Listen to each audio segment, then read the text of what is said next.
Hello guys, मैं आज आपको बताने जा रही हूँ समास। समास समास किसे कहते हैं? समास संक्षिप्तीकरण को समास कहते हैं। संक्षिप्त यानी छोटा, संक्षिप्त यानी छोटा, संक्षिप्तीकरण को क्या कहते हैं? समास कहते हैं। दो या दो से अधिक शब्दों का परस्पर संबंध बताने वालों को समास कहते हैं। दो या दो से अधिक संबंध बताने वालों को क्या कहते हैं? समास क्या कहते हैं? और अगर दो या दो से अधिक वर्ण हो उसको क्या कहते हैं? संधि कहते हैं। यहाँ क्या है? शब्द है। दो या दो से अधिक शब्दों का परस्पर संबंध बताने वालों को समास कहते हैं।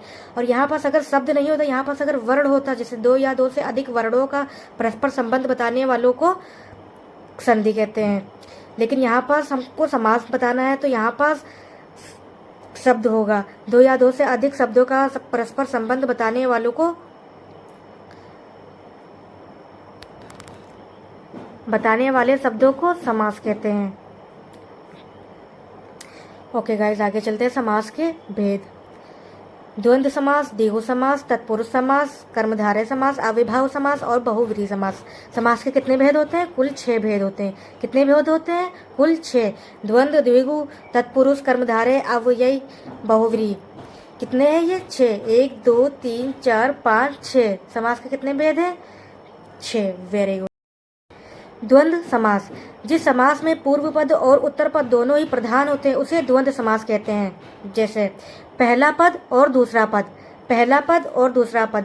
जैसे इसमें देखते हैं माता और पिता, इसमें पहला पद भी देखिए प्रधान है और दूसरा पद भी प्रधान है। माता और पिता ये कौन से हैं? द्वंद्व समास के दोनों पद प्रधान होते हैं। तो यही इसमें बताया गया है, द्वंद्व समास के दोनों पद प्रधान होते हैं। इसमें अधिकतम योजक चिन्ह का प्रयोग होता है। इसमें अधिकतम योजक चिन्ह का प्रयोग होता है। देखिएगा इसमें देखिए योजक चिन्ह इसको कहते हैं, जो माइनस जैसा लगा होता है इसको क्या कहते हैं? योजक चिन्ह। माता और पिता में देखिए बीच में योजक चिन्ह लगा है ना, तो हमारा कौन सा हो गया? ये द्वंद्व समास। लेकिन ज्यादातर ये योजक चिन्ह का प्रयोग होता है, लेकिन कभी कभी ऐसा भी हो जाता है योजक चिन्ह होने के बावजूद भी समास वहाँ द्वंद्व नहीं होता है, क्योंकि अभी आगे आपको बताएंगे कैसे नहीं होता है। इसमें और विभक्ति का प्रयोग होता है। और विभक्ति का देखिए प्रयोग हो रहा है, माता और पिता। देखिए और लगा है, माता और पिता। आगे चलते हैं। इसमें दोनों पद अधिकतम विपरीत होते हैं। देखिएगा माता और पिता दोनों एक दूसरे के विलोम है, विपरीत विलोम है। माता का विलोम पिता, माता का विलोम पिता। तो योजक चिन्ह के बाद क्या होना चाहिए? विलोम होना चाहिए या विपरीत होना चाहिए। योजक चिन्ह के बाद इसकी एक शर्त होती है कि योजक चिन्ह के बाद विलोम जरूर होना चाहिए, अन्यथा की दृष्टि में ये समास द्वंद्व समास नहीं कहलाएगा। इसीलिए योजक चिन्ह के बाद विलोम अवश्य होना चाहिए। ओके गाइज, देखिए आगे चलते हैं। योजक चिन्ह के बाद पद विपरीत विलोम होना चाहिए, ये देखिए है, इसी में शर्त में ये दिया है, योजक चिन्ह के बाद पद विपरीत विलोम होना चाहिए और पद समान ना हो। पद कभी समान नहीं होना चाहिए। जैसे बीच में ये योजक चिन्ह लगा है और इधर रात लिखा है और इधर भी रात लिखा है, तो हमारा ये द्वंद्व समास नहीं कहलाएगा, द्वंद्व समास नहीं कहलाएगा। जैसे कि हम आपको एक बता दें उदाहरण के तौर पर, ये रात लिखा है और ये योजक चिन्ह फिर रात, तो ये हमारा द्वंद्व समास नहीं कहलाएगा, ये हमारा द्वंद्व समास नहीं कहलाएगा। ये हमेशा योजक चिन्ह के बाद विपरीत होना चाहिए या विलोम होना चाहिए, योजक चिन्ह के बाद समान पद ना हो। ओके गाइस, जैसे कि आगे हम आपको बता देते हैं। माता पिता, माता और पिता, देखिए विभक्ति कौन सी लगी? और की। राम और योजक चिन्ह लगा है ना, फिर कृष्ण, राम और कृष्ण। देखिए विपरीत हो रहा है ना, विलोम हो रहा है ना सभी में। भाई बहन, भाई और बहन। पाप पुण्य, पाप और पुण्य। सुख दुख, सुख और दुख। देखिए सभी में विभक्ति देखो और लगी है। और गाइस इसमें देखो योजक लगा है और सभी विलोम है, सभी विपरीत हैं। इसीलिए हमारा कौन सा हो गया? द्वंद्व समास। कौन सा समास हो गया? द्वंद्व समास। कभी पद समान नहीं होना चाहिए, अन्यथा की दृष्टि में समास द्वंद्व नहीं होगा, फिर वो दूसरा समास हो जाएगा। वो हम आपको आगे बताएंगे कौन सा समास होगा। चलिए गाइस आगे चलते हैं। द्विगु समास, जिस समास में पूर्व पद संख्यावाचक हो वो कौन सा समास कहलाएगा? द्विगु। कौन सा समास? द्विगु। जैसे संख्या कौन सी? जिसमें इसमें संख्या होती है प्रधान, क्या होता है? संख्या प्रधान होती है। जैसे कि नव रत्न, नव क्या है? एक संख्या है ना, नव क्या है? एक संख्या है, नव क्या है? एक संख्या है। तो नव रत्नों का समूह, जिसमें भी संख्या आपको आगे नजर आ जाए तो वो हमारा कौन सा हो जाएगा समास? द्विगु। कौन सा हो जाएगा? जिसमें आगे संख्या होगी वो हमारा द्विगु समास हो जाएगा। जैसे कि आगे चलते हैं गाइस। सप्तद्वीप, सप्तद्वीप, 7 द्वीपों का समूह, सप्तद्वीप यानी 7 द्वीपों का समूह, इसमें भी आगे हमारी संख्या है तो ये भी हमारा क्या हो जाएगा? द्विगु समास। फिर आगे त्रिभुवन, त्रिभुवन, 3 भुवनों का समूह, इसमें भी हमारे क्या है? आगे त्रि यानी 3, तो ये हमारा कौन सा होगा? द्विगु समास। फिर आगे सतमंजिल, सतमंजिल यानी 7 मंजिलों का समूह, तो आगे हमारे क्या है? सत यानी 7, तो ये भी हमारा द्विगु समास हो जाएगा। नवरात्र, नवरात्रों का समूह, इसमें भी देखिए आगे 9 है तो ये हमारा कौन सा हो गया? संख्या है, तो हमारा द्विगु समास हो जाएगा। और आगे चलते हैं गाइस। त्रिभुज, त्रिभुज, 3 भुजाओं का समूह, इसमें भी 3 है, आगे त्रि है तो यानी 3, तो ये भी एक संख्या है, तो ये भी हमारा द्विगु हो गया। चौराहा, चौराहा, 4 राहों का समूह, 4 राहों का समूह, इसमें भी चौ है यानी चौराहा यानी 4 राहों का समूह, 4 राहों का समूह, 4 संख्या है ना, तो हमारा कौन सा हो गया? द्विगु समास। द्वंद्व में क्या था? योजक चिन्ह के बाद विलोम होना चाहिए था, विपरीत होना चाहिए था, पद समान नहीं होता तो हमारा कौन सा हो जाता? द्वंद्व समास। Very good. कौन सा हो जाता है? द्वंद्व समास। और द्विगु में क्या है? संख्या प्रधान होती है, इसमें संख्या प्रधान होती है यानी संख्या होती है। ठीक है गाइस, संख्या होती है। Very good. आगे चलते हैं गाइस। कर्मधारय समास। आगे कर्मधारय समास, जिस समास में पूर्व पद विशेषण और उत्तर पद विशेष हो कर्मधारय समास कहलाता है। जिस समास में पूर्व पद विशेषण और उत्तर पद विशेष हो कर्मधारय समास कहलाता है। यानी कि हमको इसमें क्या बताया जा रहा है कि विशेषता बताने वाले समास को क्या कहते हैं? कर्मधारय। जिसमें भी विशेषता किसी चीज की बताई जा रही है वो कौन सा हो जाएगा? समास कर्मधारय। कौन सा हो जाएगा? कर्मधारय। इसमें विशेषता देखिए, आगे चलते बताते हैं कि विशेषता कैसे बताई जाती है। जैसे कि काली मिर्च, काली मिर्च, इसमें किसकी विशेषता बताई जा रही है? मिर्च की क्या है? काली है। मिर्च कैसी है? काली है। मिर्च कैसी है? काली है, तो काली मिर्च, इसमें विशेषता बताई जा रही है ना। नील कमल, इसमें किसकी विशेषता बताई जा रही है? कमल की। कमल कैसा है? नीला है। कमल कैसा है? नीला है। आगे पीतांबर, पीतांबर, पीला है अंबर, पीला है अंबर। तो गाइस इसको भी आपको भी बाद में बताते हैं। नीचे चलिए। चंद्रमुखी, चंद्रमुखी, चंद्र के समान मुख वाली, चंद्र के समान मुख वाली, इसमें भी विशेषता बताई जा रही। महात्मा, महान है जो आत्मा, इसमें भी विशेषता बताई जा रही है। मंद बुद्धि, मंद है जो बुद्धि, इसमें भी विशेषता बताई जा रही है। चलिए गाइस पीतांबर को हम आपको बताते हैं। पीतांबर बहुव्रीहि ऑप्शन में ना हो तब हम कर्मधारय को ऑप्शन में लगाते हैं, टिक पर लगाते हैं। अगर जैसे कि आपके क्वेश्चन में आ गया पीतांबर कौन सा समास है, अगर आपके चारों ऑप्शन में बहुव्रीहि का ऑप्शन नहीं हुआ तो हम कौन सा लगाएंगे? तब कर्मधारय लगाएंगे। अन्यथा की दृष्टि में हम लोग बहुव्रीहि ही लगाएंगे, क्योंकि पीतांबर का क्या होगा? बहुव्रीहि।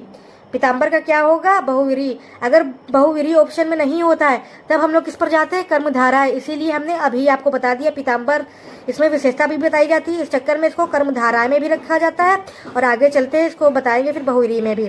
पीला है अंबर, पीला है जो अंबर, पीतांबर का पीला है जो अंबर, इसमें विशेषता बताई जा रही है ना, पीला है ये ना, इसीलिए इसमें विशेषता बताई जा रही है ना, तो ये कर्मधारय समास हो गया। चलिए गाइस आगे चलते हैं। अव्ययी भाव समास, जिस समास में पूर्व पद अव्यय हो अव्ययी भाव समास कहलाता है। जिस समास में पूर्व पद अव्यय हो, पूर्व पद यानी पहला पद अव्यय हो। अभी बताते हैं अव्यय क्या होता है। प्रत्येक उपसर्ग वाला शब्द अव्ययी होते हैं। प्रत्येक उपसर्ग वाला शब्द, जैसे कि उपसर्ग तो आप लोग जानते होंगे, उपसर्ग कौन से होते हैं? जैसे प्रा, परि, अधि, अभि, आ, उप, अप, प्रति, यथा, ये सब क्या है? हमारे उपसर्ग हैं। क्या है? हमारे उपसर्ग हैं। ये अगर शब्द के पहले लगे होते हैं, जैसे कि कोई भी शब्द उसको पहले अगर लगे होंगे तो क्या हो जाएगा? वो हमारा अव्ययी भाव समास। क्या हो जाएगा? अव्ययी भाव समास। जैसे कि आगे देखते हैं, जैसे हमारे जीवन में आगे क्या लगा है? आ, ये क्या है? हमारा आ, तो ये हमारा क्या है? उपसर्ग। तो क्या हो गया? ये हमारा अव्ययी भाव समास। क्या हो गया? हमारा अव्ययी भाव समास। यथा क्या है? उपसर्ग। यथा क्या है? उपसर्ग। तो हमारे देखिए स्थान के आगे यथा लगा है तो ये हमारा क्या हो गया? अव्ययी भाव समास। क्या हो गया? अव्ययी भाव समास। प्रति क्या है? उपसर्ग है, तो ये हमारा क्या है? प्रति। उपसर्ग है तो प्रति देखते ही हम लोग क्या टिक कर देंगे? अव्ययी भाव समास। तो दिन एक हमारा पद है ना, तो उससे पहले हमारा क्या लगा है? वेरी गुड, उपसर्ग लगा है। उपसर्ग लगा है तो उपसर्ग देखते ही हम लोग क्या टिक कर देंगे? अव्ययी भाव समास। जो शब्द रिपीट होते हैं वह भी अव्ययी होते हैं, जैसे कि जो शब्द बार बार दोहराए जाते हैं वह भी अव्ययी होते हैं, जैसे कि रात रात, रात रात बार बार दोहराया जा रहा है ना, 2 बार दोहराया गया है ना, तो बीच में योजक चिन्ह भी लगा। ध्यान दीजिएगा गाइस, इसमें हमने पीछे आपको बताया था, आगे बताएंगे, इसलिए हम बताने जा रहे हैं। योजक चिन्ह लगा। योजक चिन्ह के बाद कोई विलोम नहीं है या कोई विपरीत नहीं है। रात का विलोम अगर यहाँ पर दिन होता तो हमारा कुछ और होता। देखिए, रात के बाद रात ही दिया है, तो ये हमारा क्या हो गया? अव्ययी भाव समास। क्या हो गया? अव्ययी भाव समास। अगर यहाँ पर विलोम होता या विपरीत होता तो हमारा द्वंद्व हो जाता। हमने पीछे आपको बताया था दोनों पद प्रधान होते हैं ना, और योजक चिन्ह लगा होता है। योजक चिन्ह के बाद क्या हो जाता है? विपरीत शब्द होता है। ओके गाइस, विपरीत होता है या विलोम होता है तो वो हमारा क्या हो जाएगा? द्वंद्व समास। लेकिन यहाँ पास विपरीत नहीं है, योजक चिन्ह के बाद समान पद है ना, समान पद है ना, तो हमारा क्या हो जाएगा? अव्ययी भाव समास। और रिपीट हो रहा है ना, बार बार दोहराया जा रहा है। रात रात तो रातों रात, दिन दिन दिनों दिन, खट खट खटाखट, हमारे ये क्या हो गए? अव्ययी भाव समास। क्या हो गए? रिपीट जब होते हैं तो हमारे अव्ययी भाव समास हो जाते, और उपसर्ग भी जब होता है शुरू में तो भी हमारा अव्ययी होते हैं। इसमें 2 ट्रिक जरूर याद रखिएगा। प्रत्येक उपसर्ग वाला शब्द अव्ययी होते हैं और रिपीट होने वाले शब्द अव्ययी होते हैं। और कर्मधारय में विशेषता बताई जाती है और द्विगु में संख्या होती है, और द्वंद्व में योजक चिन्ह के साथ साथ विपरीत शब्द होता है। ओके गाइस, योजक चिन्ह के साथ साथ विपरीत शब्द होता है। आगे देखते हैं गाइस, बहुव्रीहि समास। बहुव्रीहि समास, जिस समास में दोनों पदों के माध्यम से एक विशेष अर्थ का बोध हो, विशेष अर्थ यानी तीसरे अर्थ का बोध हो। इसमें ना तो पहला पद प्रधान होता है ना ही दूसरा पद प्रधान होता है। इसमें कौन सा पद प्रधान होता है? इसमें तीसरा पद प्रधान होता है, वो भी छिपा हुआ होता है, वो आपको बताना पड़ेगा। इसमें ना पहला पद प्रधान होता है ना ही दूसरा पद, बल्कि तीसरा पद प्रधान होता है, वो भी आपको उसमें बताना होगा। जैसे कि दशानन, 10 मुख है जिनके, अर्थात रावण। दशानन, 10 मुख है जिनके, अर्थात रावण। इसमें ना तो पहला पद प्रधान है ना ही दूसरा पद प्रधान है, इसमें क्या प्रधान है? रावण। तो क्या हो गया इसमें? बहुव्रीहि समास, जिसमें ना पहला पद प्रधान होता है ना ही दूसरा पद प्रधान होता है, बल्कि तीसरा पद प्रधान होता है। और ना पहला ना दूसरा बल्कि तीसरा, तो कौन सा हो जाएगा हमारा? बहुव्रीहि। कौन सा? बहुव्रीहि। तो आगे चलते हैं। नीलकंठ, नीला कंठ है जिनका, अर्थात शिव जी। नीला कंठ है जिनका, अर्थात शिव जी। और आगे चलते हैं गाइस। लंबोदर, लंबा उदर है जिनका, अर्थात गणेश जी। लंबा उदर है जिनका, अर्थात गणेश जी। इसमें गणेश जी का कहीं नाम नहीं लिया जा रहा है ना, ना ही पहला पद प्रधान है ना ही दूसरा, बल्कि जो इनसे आ रहा है तीसरा पद वो प्रधान होता है। जैसे लंबा उदर है जिनका, अर्थात गणेश जी। लंबोदर किसको कहते हैं? गणेश जी को। लंबा उदर है जिनका, अर्थात गणेश जी। गिरिधर, गिरी को धारण करने वाले, अर्थात श्री कृष्ण। गिरी को धारण करने वाले, अर्थात श्री कृष्ण। इसमें हमारा ना पहला पद प्रधान होता है ना ही दूसरा पद, इसमें तीसरा पद प्रधान होता है। बहुव्रीहि में तीसरा पद प्रधान होता है। अव्यय में पूर्व पद प्रधान होता है। ओके गाइस, इसमें उपसर्ग पहले होता है और शब्द बार बार रिपीट होते हैं, वो क्या हो जाते हैं? अव्यय। और कर्मधारय में विशेषता बताई जाती है, द्विगु में संख्या होती है, और द्वंद्व में दोनों पद प्रधान होते हैं, और योजक चिन्ह के बाद शब्द विपरीत होता है या विलोम होता है। बहुव्रीहि तक आपको समझ में आ गया। अब आगे चलते हैं गाइस। तत्पुरुष समास, जिस समास में पूर्व पद गौड़ उत्तर पद प्रधान हो, तत्पुरुष समास कहलाता है। जिस समास में पूर्व पद, पहला पद यानी गौड़ तथा उत्तर पद प्रधान हो, तत्पुरुष समास कहलाता है। जैसे अभी आपको पहले इसके बता दें, तत्पुरुष समास के भेद कितने होते हैं? तत्पुरुष समास के भेद 6 होते हैं। जैसे कि कर्म तत्पुरुष, करण तत्पुरुष, संप्रदान तत्पुरुष, अपादान तत्पुरुष, संबंध तत्पुरुष, अधिकरण तत्पुरुष। ये कौन से हमारे हैं? तत्पुरुष समास के ये सारे भेद हैं। कर्म, करण, संप्रदान, अपादान, संबंध, अधिकरण। जैसे कर्ता ने कर्म को करण से संप्रदान के लिए अपादान, ये सब होता है कारक, वही सब इसी में दिए हैं। आपको कैसे पहचानना है कि तत्पुरुष कौन सा है, कर्म तत्पुरुष कौन सा है, करण तत्पुरुष कौन सा है, तो आगे हम आपको बताते हैं। जैसे कि, और इसमें पहले गाइस याद रखिएगा, पूर्व पद गौड़ और उत्तर पद प्रधान हो, पूर्व पद गौड़ और उत्तर पद प्रधान हो। आगे चलते हैं गाइस। कर्म कर्म तत्पुरुष, कर्म तत्पुरुष में किसका प्रयोग होता है? को का प्रयोग होता है। जैसे कर्म को, कारक याद है ना आप लोगों को, कर्म को, तो इसमें कर्म में क्या प्रयोग होता है? को। जिस भी तत्पुरुष में को आए समझ जाइएगा वो कर्म तत्पुरुष होगा। कौन सा तत्पुरुष होगा? जैसे कि आगे चलते हैं, देखते हैं गाइस कैसे पहचानेंगे आप। मतदाता, मतदाता, मत को देने वाला, को आया बीच में ना, तो हमारा कौन सा हो गया? कर्म तत्पुरुष। कौन सा हो गया? कर्म तत्पुरुष। गिरह कट, गिरह कट, गिरह को काटने वाला, इसमें क्या आया? को आया, को यानी कर्म तत्पुरुष, गिरह को काटने वाला। मत को देने वाला, दोनों में को आया ना, तो हमारा कौन सा हो गया? कर्म तत्पुरुष। कर्म को, कर्म में क्या प्रयोग होता है? को। कर्म में क्या प्रयोग होता है? को। आगे चलते हैं गाइस। करण, करण तत्पुरुष, करण में क्या प्रयोग होता है? से का। करण में किसका प्रयोग होता है? से का। करण में किसका प्रयोग होता है? से का। जैसे जन्मजात, जन्म से उत्पन्न, जन्म से उत्पन्न, इसमें देखिए से आया ना, जन्म से उत्पन्न। मुंह मांगा, मुंह से मांगा, मुंह से मांगा।